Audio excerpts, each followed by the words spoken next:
Chers frères et sœurs en Christ, chers amis du Christ, à vous tous qui cherchez solution et éclairage en cette période difficile que nous vivons, nous voulons ensemble remercier le Seigneur pour cette nouvelle opportunité qu'il nous donne d'ouvrir sa parole afin de chercher auprès de lui une consolation, une direction et une manière de vivre. Nous vivons, comme vous le savez tous, une période particulièrement angoissante. Cette période d'angoisse est particulière, non pas parce qu'elle est première dans l'histoire de l'humanité, mais parce qu'elle est planétaire. Tout le monde est concerné. Et bizarrement, on dirait que ce sont les pays les plus riches qui ont de plus grandes préoccupations. Assez étonnant, n'est-ce pas? Ça fait réfléchir. Nous voulons aussi reconnaître que cette période d'angoisse est particulière. Particulière parce que les solutions qui nous sont proposées sont elles-mêmes source d'angoisse. Nous vivons un temps où lorsqu'on propose une solution à la société, lorsqu'on propose une solution au peuple, au lieu de susciter la joie, la solution suscite plus de méfiance, plus d'inquiétude et peut-être même plus d'angoisse encore que le mal. Que faire face à tant d'angoisse? Alors nous pouvons être du côté de ceux qui font passer l'angoisse avant tout, qui parlent tout le temps d'angoisse, qui décrivent l'angoisse en détail et qui parlent de temps difficiles. Mais en quoi cela nous aide-t-il? Pas vraiment. Cela ne nous aide pas vraiment. Nous pouvons avoir une autre perspective sur la vie et sur l'actualité. Au lieu de considérer seulement l'angoisse, nous pouvons considérer ce que Dieu peut faire pour son peuple, pour ceux qui se confient en lui dans un temps pareil. La Bible nous invite à prendre Dieu comme ami. Et lorsque nous avons Dieu en tant qu'ami, dans les périodes d'angoisse, de doute et de difficulté, nous pouvons compter sur lui et nous le voyons agir puissamment. Oui, nous pouvons avoir Dieu comme ami. La Bible dit dans le livre de l'Exode que Moïse et Dieu se parlaient comme des amis.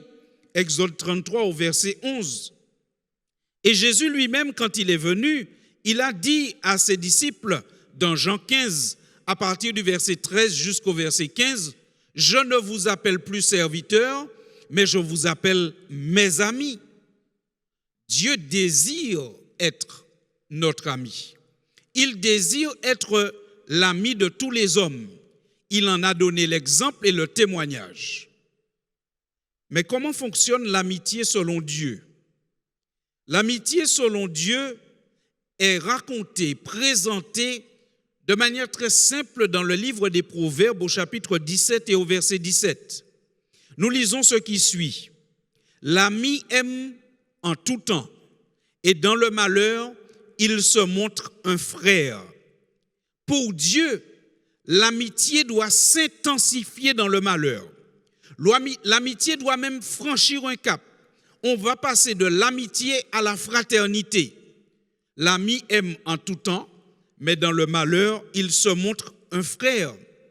Toujours dans le même livre des Proverbes, au chapitre 18 maintenant et au verset 24, la Bible dit « Celui qui a beaucoup d'amis les a pour son malheur, mais il est tel ami plus attaché qu'un frère. » Dieu a une conception de l'amitié qui fait que lorsqu'on a un ami, si on n'en a pas beaucoup, ce n'est pas grave. Mais cet ami, c'est une personne sur qui on peut compter, une personne qui agira particulièrement lorsque nous sommes en difficulté. C'est pour cela que nous disons dans cette méditation, qu'il est bon de prendre Dieu pour ami. Dans un temps d'angoisse tel que celui que nous vivons, prenons Dieu pour ami. Arrêtons de focaliser sur les angoisses du monde, sur les problématiques, mais focalisons sur une relation amicale avec Dieu qui va s'intensifier plus les difficultés seront présentes. Et là, nous découvrirons quelle est la puissance, la grandeur et la bonté de Dieu. Pour illustrer ce propos, nous pouvons nous rendre dans le livre des Actes. Ce livre qui raconte les actes des apôtres, c'est-à-dire ce qu'ils ont fait avec la mission que Christ leur a confiée après son départ. Après que Christ soit monté au ciel, les apôtres ont été actifs, très actifs. Et il y a donc ce livre qui rapporte les actes qu'ils ont pu accomplir dans le cadre de la mission et du mandat qui leur a été confié par le Seigneur. Dans ce livre des Actes, nous trouvons les apôtres en difficulté, certes, mais nous trouvons surtout Dieu, leur ami, actif. Prenons le livre des Actes au chapitre 11. Au verset 28 de ce chapitre 11, la Bible nous dit qu'il y avait une période difficile à un moment. C'est ainsi présenté. L'un d'eux, nommé Agabus, se leva et annonça par l'Esprit qu'il y aurait une grande famine dans toute la terre. Elle arriva en effet sous Claude. Voici le contexte est posé. L'un des chrétiens prophétise qu'il y aura une grande famine sur toute la terre. Période difficile, période compliquée. Mais ce qui est beau, c'est que vous allez voir, si vous prenez le temps de lire le livre des Actes au chapitre 11 et au chapitre 12, que l'auteur, c'est-à-dire le Saint-Esprit, ne va pas tellement s'attarder pour détailler la famine, les causes de la famine, qui en est responsable. Mais ce qui sera présenté en détail, c'est comment Dieu agit au travers de son Église et directement lui-même. D'abord, nous lisons dans Acte 11 au verset 29 que les disciples résolurent d'envoyer chacun, selon ses moyens, un secours aux frères qui habitaient la Judée. Notons premièrement que les frères sont solidaires, que les frères s'entraident, que les frères pourvoient aux besoins des autres. Oh oui, chers amis, le temps est compliqué, difficile. Ne passons pas tout notre temps et ne dépensons pas toute notre énergie à chercher qui est responsable. Cherchons plutôt à savoir comment nous pouvons être utiles à ceux qui souffrent. Comment nous pouvons réaliser ce qui est dans Acte 11 au verset 29. Apporter un soutien à ceux qui sont dans le besoin. Et si nous avons ce désir profond, nous allons créer la joie. Ne serait-ce qu'une petite joie, mais nous allons créer la joie. Et si nous avons ce désir profond d'aider l'autre, le Seigneur nous accompagnera et il nous donnera des moyens pour nous-mêmes et des moyens à partager avec ceux qui sont dans le besoin. Et vous verrez que leur malheur ne s'arrête pas là, puisque la Bible dit maintenant dans Acte 12 au verset 1er que vers le même temps, le roi Hérode se mit à maltraiter quelques membres de l'Église et il fit mourir par l'épée Jacques, frère de Jean. En plus des difficultés à vivre que l'Église confronte, que les chrétiens confrontent, il y a une famine sur toute la terre. Voici s'ajoute à cela la persécution. Persécution qui va jusqu'au point où un des apôtres, Jacques, est mis à mort par l'épée, terrible, sanglant. Hérode, voyant que cela plaît au peuple de mettre un apôtre à mort, parce que vous savez, quand il y a des difficultés dans le monde, très souvent, la réaction, c'est de chercher un bouc émissaire, un responsable, quelqu'un par qui le malheur est arrivé et il faut l'éliminer. Ne soyons pas étonnés que ce même schéma d'action revienne dans nos jours, puisqu'il y a de nombreuses difficultés et que les difficultés vont en grandissant. Ne soyons pas étonnés que très bientôt, on se mette à chercher un bouc émissaire. En tout cas, chers amis chrétiens, ne participons pas à cette logique. Le malheur n'est pas toujours venu de la du comportement d'une personne, quand bien même cette personne ne croit pas et ne pratique pas comme nous.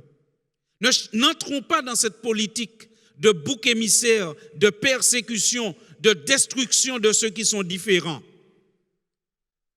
La Bible nous dit que puisque cela plaisait au peuple, Hérode va décider de mettre Pierre en prison avec le même projet qu'il a eu pour Jacques, c'est-à-dire le faire mourir.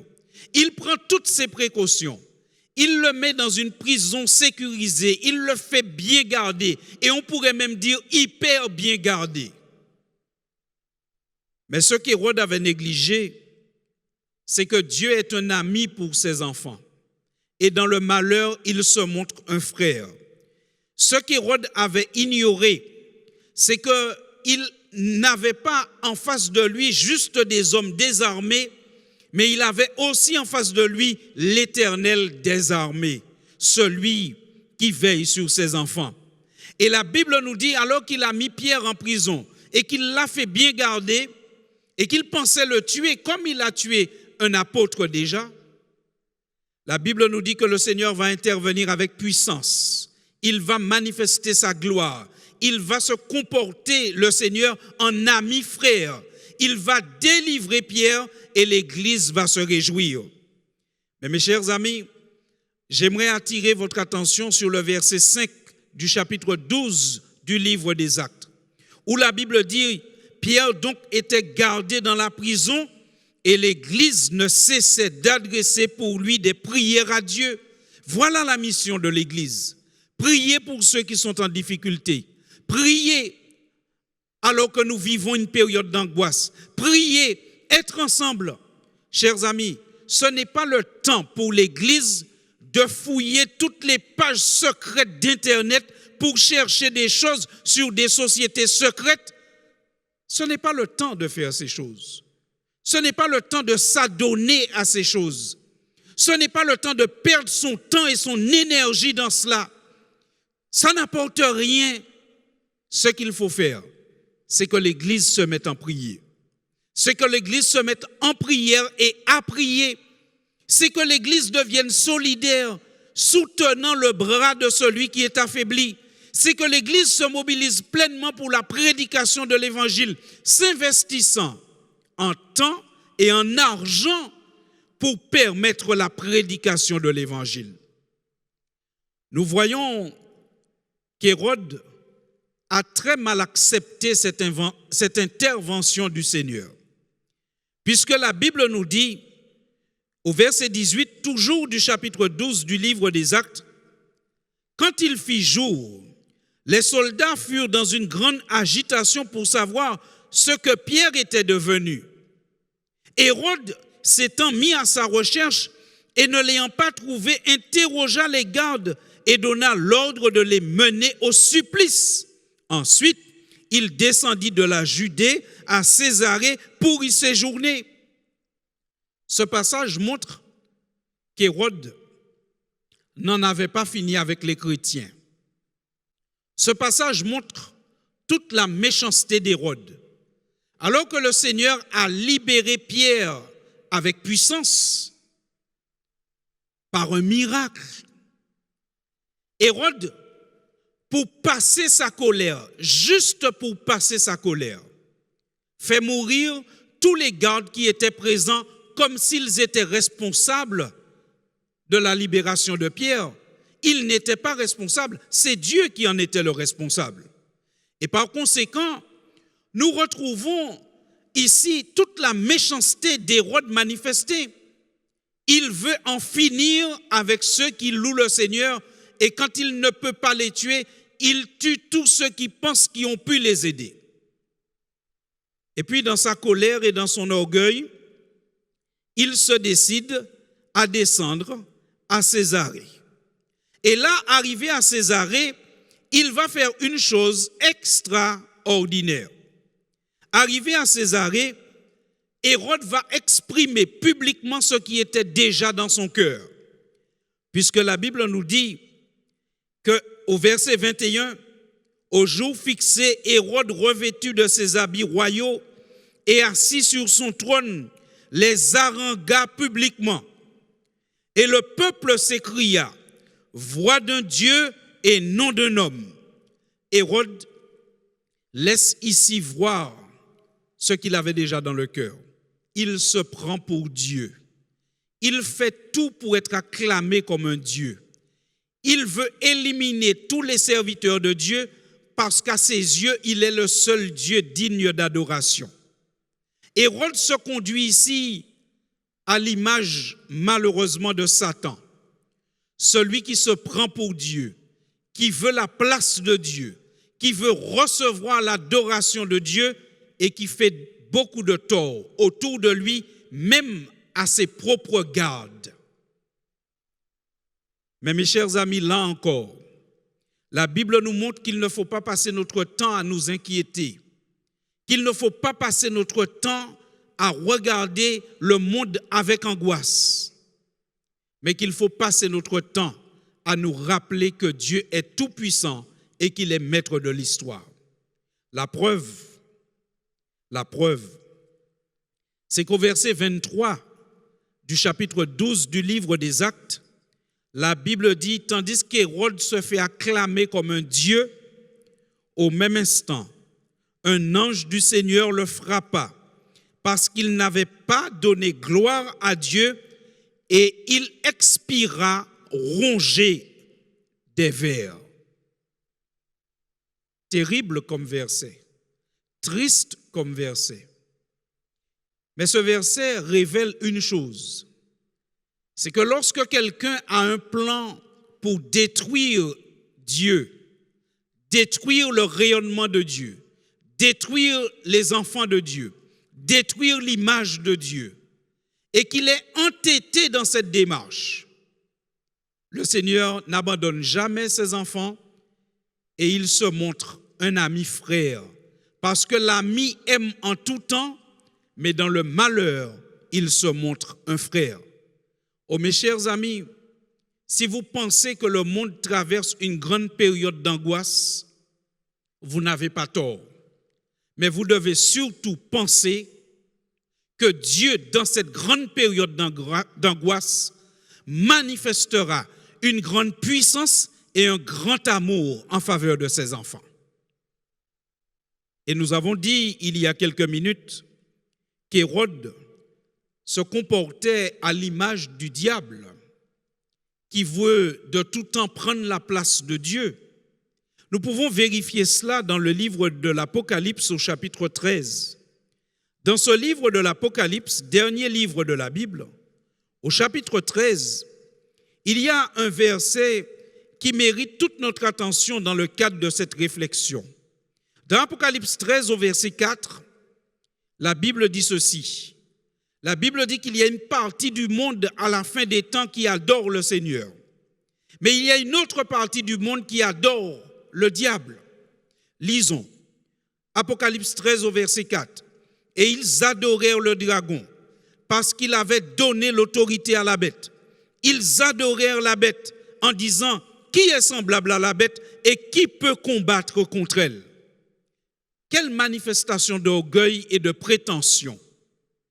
Ce verset nous révèle que le diable, depuis toujours, il cherche à capter l'adoration de l'homme. Mais n'oublions jamais une chose, seul Dieu est digne d'adoration. Ni le diable, ni le chocolat, ni les acteurs de télé ne sont dignes d'adoration. On emploie cette expression souvent à la légère. J'adore le chocolat. Non, mes amis, on peut aimer le chocolat, on peut l'apprécier, mais on n'adore que Dieu, car Dieu seul est digne d'adoration. Celui qui est digne d'être adoré, c'est celui qui nous a créés, c'est celui à qui nous devons la vie, soumission et obéissance. Nous ne devons pas soumission et obéissance au chocolat. Si nous nous mettions à nous soumettre et à obéir au chocolat, eh bien nous serions bien malades et très vite. Nous devons soumission, adoration à Dieu et à Dieu seul. Mais la Bible nous montre que l'ennemi cherche à capter ce qui appartient et ce qui revient à Dieu et à Dieu seul, l'adoration des hommes. Que va-t-il se passer? à cause de cette prétention malsaine. Parce que le diable, pour atteindre ses objectifs, utilise un vecteur, utilise l'interface qu'on appelle dans la Bible la bête. Que va-t-il arriver? Vont-ils avoir du succès? Vont-ils capter toute l'adoration due à Dieu? Mes chers amis, souvenez-vous d'Hérode. Hérode a tout fait pour être acclamé comme Dieu. Mais ça n'a pas duré bien longtemps. Pour le diable et tous ceux qui l'utilisent comme système et comme moyen pour atteindre cet objectif, ce sera la même fin que pour Hérode. Nous pouvons lire cela dans le livre de l'Apocalypse toujours, au chapitre 20 et au verset 10.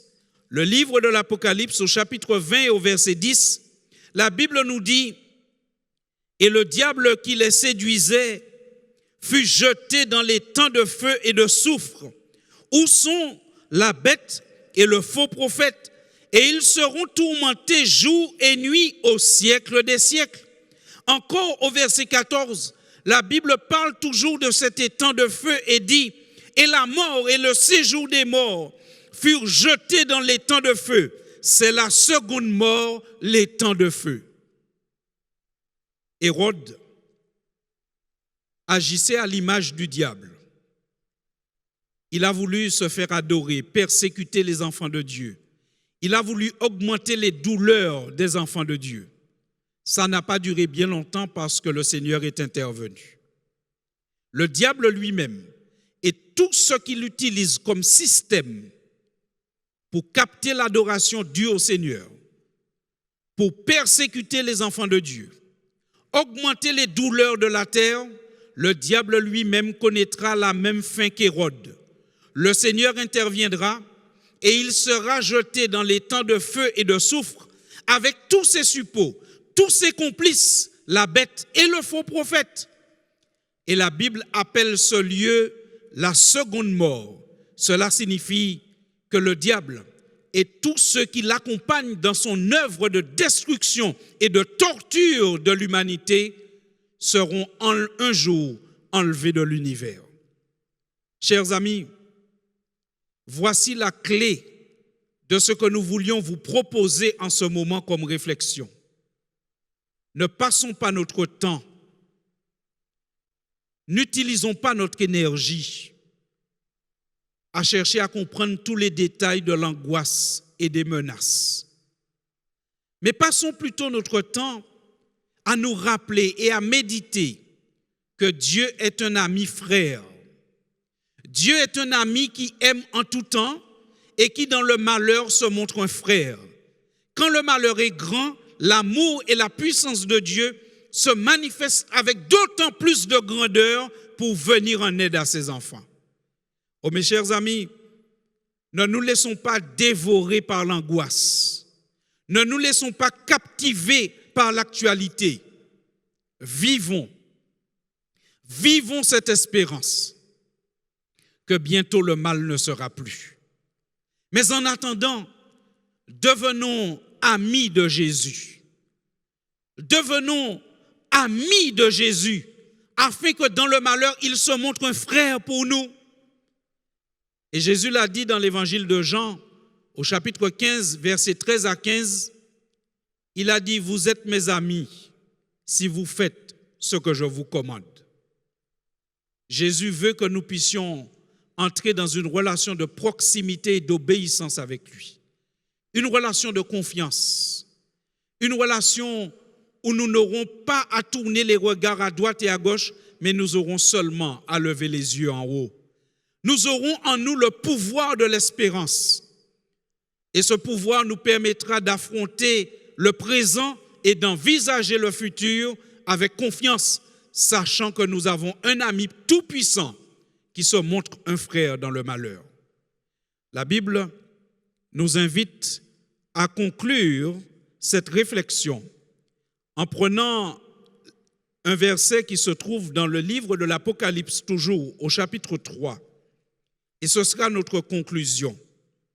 C'est une parole du Christ dans le livre de l'Apocalypse au chapitre 3, verset 10 et verset 11. Et Et voilà ce que le Christ déclare à ses enfants.